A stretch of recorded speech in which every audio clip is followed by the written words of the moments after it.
শুরু হলো সব খবর। নিয়মিত এই আয়োজনে আপনাদের স্বাগত জানাচ্ছি আমি মৌসুমী আহমেদ লোপা। 4 দিনের সফর শেষে ঢাকার উদ্দেশ্যে রওনা দিয়েছেন অন্তর্বর্তী সরকারের প্রধান উপদেষ্টা ডক্টর মোহাম্মদ ইউনূস। শনিবার দুপুরে তিনি বেইজিং থেকে ঢাকার উদ্দেশ্যে রওনা হন। বিমানবন্দরে তাকে বিদায় জানান চীনের পররাষ্ট্র মন্ত্রণালয়ের সহকারী মন্ত্রী ও প্রেসিডেন্ট শি জিনপিং এর প্রধান প্রোটোকল কর্মকর্তা হংলেই। এর আগে সকালে ডক্টর ইউনূসকে সম্মানসূচক ডক্টরেট ডিগ্রি দেওয়া হয়।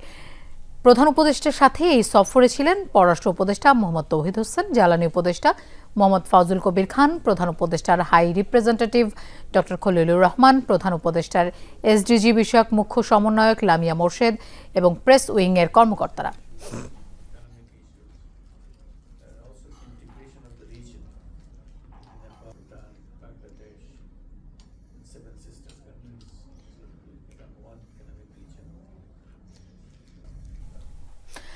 দর্শক, প্রিয়জনের সাথে ঈদ উদযাপন করতে রাজধানী ছাড়ছেন মানুষ। বাস, ট্রেন, লঞ্চ যে যেভাবে পারছে ছুটছেন গন্তব্যে।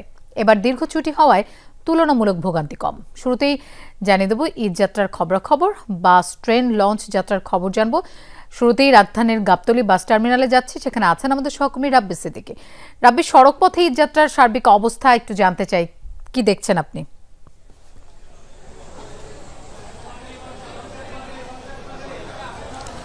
লোপা, স্বস্তির যাত্রা হচ্ছে, তুলনামূলক ভোগান্তি কম, এবং সে কথাই কিন্তু যাত্রী যারা আছেন, যারা ঈদ করতে বাড়ি যাচ্ছেন তারা বলছেন। সেই সাথে চালক যারা যানজটের ভোগান্তি তো তাদেরকেও পোহাতে হয়। চালক ভাইরাও কিন্তু বললেন যে আসলে এবার যাওয়া এবং আসা কোনো পথেই ভোগান্তি নেই, সড়কে শৃঙ্খলা আছে। একটু বলতে চাই গাবতলী বাস টার্মিনালের চিত্র, যেটি দেখতেই পাচ্ছেন যে আসলে গাড়ি এখনও ঠায় দাঁড়িয়ে আছে, যাত্রীর অপেক্ষায় আছে। সেই দৃশ্যই আমরা সকাল থেকে এখন পর্যন্ত দেখছি। বিশেষ করে ঢাকা, ফরিদপুর, কুষ্টিয়া, রংপুর, বগুড়া এই রুটের আসলে যারা যে সমস্ত পরিবহন আছে তারা বলছেন তাদের আসলে যাত্রীর সংখ্যা খুব কম। অনেকেই যেহেতু দীর্ঘ ছুটি, সেই ছুটিতে অনেকেই বাড়ি চলে গেছেন এবং সেই কারণে আজকে চাপটা একেবারেই কম, এবং কালকে ঈদ যাত্রায় আসলে চাপ আরও কমে যাবে সে কথাই কিন্তু তারা বারবার বলছেন। এবং টার্মিনালে কিন্তু সেই চিত্রই কিন্তু আমরা দেখতে পাচ্ছি। সব মিলিয়ে যদি বলি যে এবারে যারা বাসে করে বাড়ির পথ ধরছেন তাদের যাত্রা গত কয়েক বছরের তুলনায় এবছর অনেকটাই স্বস্তিদায়ক হচ্ছে। লোপা, রাব্বি, আপনাকে ধন্যবাদ আমাদের সাথে যোগ দেবার জন্য।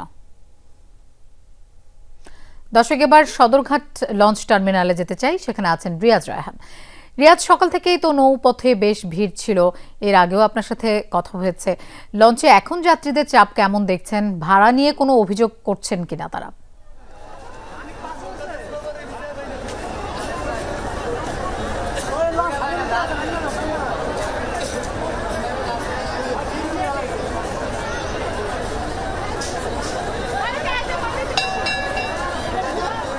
রিয়াজ, আপনি আমাকে শুনতে পাচ্ছেন? সকাল থেকেই তো নৌপথে বেশ ভিড় ছিল, এই মুহূর্তে যাত্রী চাপ কেমন দেখছেন? ভাড়া নিয়ে তারা কোনো ধরনের অভিযোগ করছেন কিনা?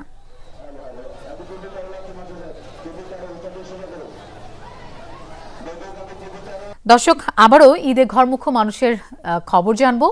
যাচ্ছি সদরঘাট লঞ্চ টার্মিনালে, সেখানে আছেন আমাদের সহকর্মী রিয়াজ রায়হান। রিয়াজ, আপনার সাথে কথা হচ্ছিল, সকাল থেকেই তো নৌপথে বেশ ভিড় ছিল, লঞ্চে এই মুহূর্তের কি অবস্থা দেখছেন? যাত্রীদের চাপ কেমন? ভাড়া নিয়ে তাদের কোনো অভিযোগ আছে কিনা?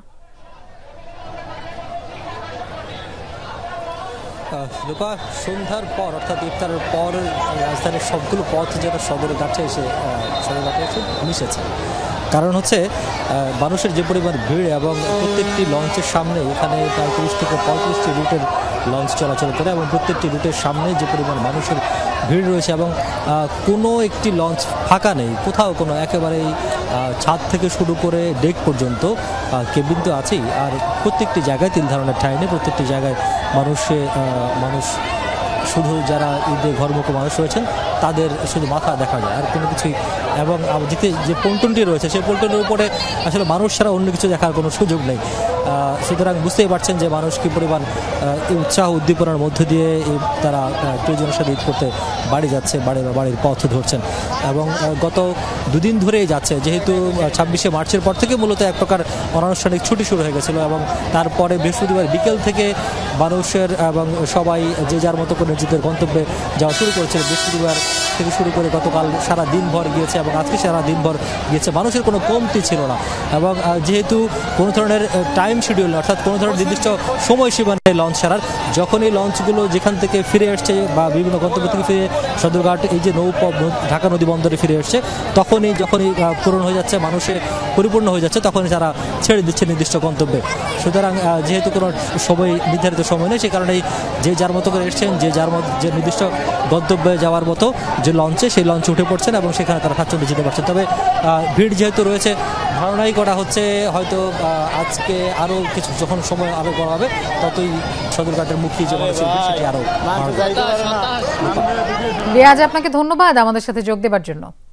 এবারের ঈদে রাজধানীর নিরাপত্তায় সার্বক্ষণিক টহলে থাকবে পুলিশের 667টি টিম। রাজধানীর 50 থানা এলাকায় বসানো হবে 71টি চেকপোস্ট। থানা পুলিশের পাশাপাশি কাজ করবে গোয়েন্দা পুলিশ, অক্সিলারি ফোর্স সহ অন্যান্য সংস্থা। সকালে ডিএমপির মিডিয়া সেন্টারে এক ব্রিফিংয়ে এসব তথ্য জানান ডিএমপির গোয়েন্দা বিভাগের অতিরিক্ত কমিশনার রেজাউল করিম মল্লিক। তবে পুলিশের নিরাপত্তার পাশাপাশি বিভিন্ন বেসরকারি প্রতিষ্ঠান এবং বিপণী বিতানে স্ব উদ্যোগে নিরাপত্তা জোরদারের আহ্বান জানান তিনি। একই সাথে বাসাবাড়ি কিংবা মহল্লায় অপ্রীতিকর ঘটনা ঘটলে বা কোনো তথ্য থাকলে দ্রুত পুলিশকে জানানোর অনুরোধ পুলিশের। পবিত্র ঈদ উল ফিতর উপলক্ষে আইন শৃঙ্খলা পরিস্থিতি স্থিতিশীল রাখতে ঢাকা মহানগর এলাকায় পুলিশি কার্যক্রম জোরদার করা হয়েছে। 50টি থানা এলাকায় প্রতিদিন জননিরাপত্তা বিধানে 2 পালায় ডিএমপির 667টি টহল টিম দায়িত্ব পালন করে আসছে। বিভিন্ন গুরুত্বপূর্ণ স্থানে ডিএমপি কর্তৃক 71টি পুলিশি চেকপোস্ট বসানো হয়েছে। ঈদের ছুটিতে রাজধানীতে অনাকাঙ্ক্ষিত কিছু নজরে এলে দ্রুত আইনশৃঙ্খলা রক্ষাকারী বাহিনীকে জানানোর আহ্বান জানিয়েছে র্যাব। দুপুরে গুলশান 2 নম্বরের ডিএনসিসি মার্কেটে এক ব্রিফিংয়ে আহ্বান জানান র্যাব 1-এর অধিনায়ক লেফটেন্যান্ট কর্নেল জাহিদ। এ সময় তিনি বলেন, পবিত্র রমজান এবং ঈদ উল ফিতরে রাজধানীবাসীকে নিরাপত্তার চাদরে ঢাকতে 3টি ধাপে কাজ করছে র্যাব। ঈদের ছুটির সময়ে ঢাকার বিভিন্ন পয়েন্টে কন্ট্রোল রুম স্থাপন করা হয়েছে। চলতি রমজানে 30 জন ছিনতাইকারীকে গ্রেফতার করা হয়েছে বলেও জানান র্যাবের কর্মকর্তা। ঈদযাত্রার খবর জানবো আবারও। কমলাপুর রেল স্টেশনে আছেন আমাদের সহকর্মী শাকিল হাসান, আমরা তার কাছে যাচ্ছি সরাসরি। শাকিল, এবারের রেলযাত্রা কেমন দেখছেন? আমরা এবারও কিন্তু দেখতে পাচ্ছি যে ছাদে ভ্রমণ করছে অনেকে, যদিও এটা ঝুঁকিপূর্ণ, কিন্তু ঠেকানো যাচ্ছে না কেন?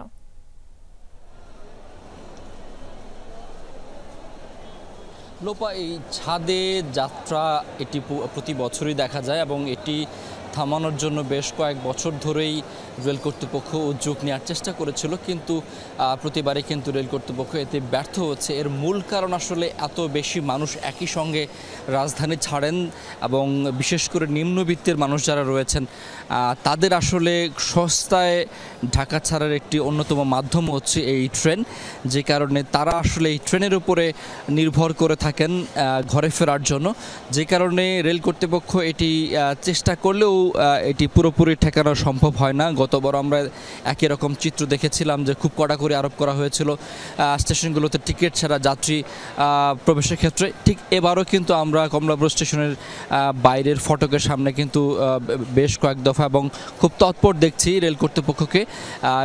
এখান থেকে হয়তো যাত্রীরা বিনা টিকিটে প্রবেশ করতে পারছেন না, কিন্তু এর পরের স্টেশনগুলোতে অর্থাৎ বিমানবন্দর স্টেশন এবং তারও পরে কমলাপুর টঙ্গী স্টেশন থেকে আসলে অসংখ্য খেটে খাওয়া মানুষ যারা উত্তরবঙ্গ সহ দেশের বিভিন্ন প্রান্তে যাওয়ার জন্য তারা স্টেশনগুলোতে ভিড় করেন, সেখান থেকে আসলে নানাভাবেই তারা ট্রেনগুলোতে উঠে পড়ছেন এবং যে কারণে তারা আসলে কিন্তু ট্রেনের ভেতরে জায়গা না পেয়ে তারা ট্রেনের ছাদে গিয়ে অবস্থান নিচ্ছেন এবং ট্রেনগুলো শেষ পর্যন্ত তাদেরকে নিয়েই গন্তব্যের দিকে যাত্রা করছে। এই কারণে কিন্তু আমরা দেখতে পাচ্ছি যে প্রতি বছরই ট্রেনে অসংখ্য যাত্রী একদম আমরা যে ছবিগুলোতে দেখতে পাই, যে ছবিগুলো একদম মানুষে ভরপুর সেই অবস্থায় যাত্রা করে, এটি নিশ্চিতভাবে ঝুঁকিপূর্ণ এবং এই ঝুঁকির কথাটি কিন্তু নিম্নবিত্তের মানুষরা বিবেচনায় নেন না অনেক ক্ষেত্রে, কিন্তু রেল কর্তৃপক্ষ বারবার করে চেষ্টা করেছে এটি বন্ধ করতে, কিন্তু সেক্ষেত্রে প্রতিবারে তারা এটি ব্যর্থ হয়েছে। এটির জন্য যেটি দরকার সেটি হচ্ছে কোচ এবং ইঞ্জিনের সংখ্যা আরও বেশি বাড়ানো এবং রুটের সংখ্যাও বাড়ানো, এবং সেটি যদি করা যায় সেক্ষেত্রে হয়তো এই ঝুঁকিপূর্ণ যাত্রাটি পুরোপুরি বন্ধ করা সম্ভব। লোপা। শাকিল, আপনাকে ধন্যবাদ আমাদের সাথে যোগ দেবার জন্য। মিয়ানমার ও থাইল্যান্ডের মতো বাংলাদেশও একই মাত্রার ভূমিকম্পের উচ্চ ঝুঁকিতে আছে জানিয়েছে ফায়ার সার্ভিস ও সিভিল ডিফেন্স। সংস্থাটির মিডিয়া সেল থেকে পাঠানো এক সংবাদ বিজ্ঞপ্তিতে জানানো হয়, বিশেষত চট্টগ্রাম, সিলেট, ময়মনসিংহ এবং ঢাকা অঞ্চল ভূমিকম্পের উচ্চ ঝুঁকির মধ্যে আছে। ভূমিকম্প মোকাবেলার জন্য সকল পর্যায়ে পূর্ব প্রস্তুতি সচেতনতা তৈরির আহ্বান জানানো হয় বিজ্ঞপ্তিতে। একই সঙ্গে ঝুঁকিপূর্ণ পুরনো ভবনগুলো সংস্কার ও শক্তিশালী করার সহ 9 দফা নির্দেশনা দিয়েছে ফায়ার সার্ভিস। ভবনের গ্যাস, পানি ও বিদ্যুতের লাইনের সঠিকতা নিশ্চিত করার কথা বলা হয়েছে। দর্শক, এই ছিল আজকে সব খবরের আয়োজনে, আর এতক্ষণ সাথে থাকার জন্য ধন্যবাদ সবাইকে।